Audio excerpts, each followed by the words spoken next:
आणि आता पुणे जिल्ह्यातल्या टॉप 9 आपण बातम्या बघूया। पुण्याच्या भोर तालुक्यात भात लावणीच्या कामांना वेग, पारंपरिक भलरीची गाणी गात शेतकरी भात लावणी करण्यात व्यस्त।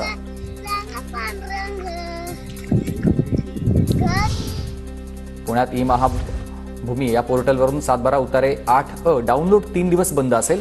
भूमी अभिलेख सॉफ्टवेअर अद्ययावत करणार। राज्यातील लालपरी आता सीएनजीवर धावणार। एसटी महामंडळाचा हा निर्णय पहिल्या टप्प्यामध्ये पुणे भागातील शिरूर, राजगुरुनगर, बारामती आणि सासवड आगारामधील 132 बसेसचं सीएनजी बसमध्ये रूपांतरित करण्यात आलं आहे। पेसा क्षेत्रातील शाळांमधील रिक्त पदांवर कंत्राटी पद्धतीने शिक्षक भरती होणार। 13 जिल्ह्यातील शाळांमध्ये 4506 जागा रिक्त आहेत। पुण्यातील खडकवासला धरण क्षेत्रामध्ये पाणीसाठा वाढला आहे। खडकवासला धरण क्षेत्रामध्ये 11.79 टीएमसी पाणी। पुणे शहराची पाण्याची चिंता मिटली आहे।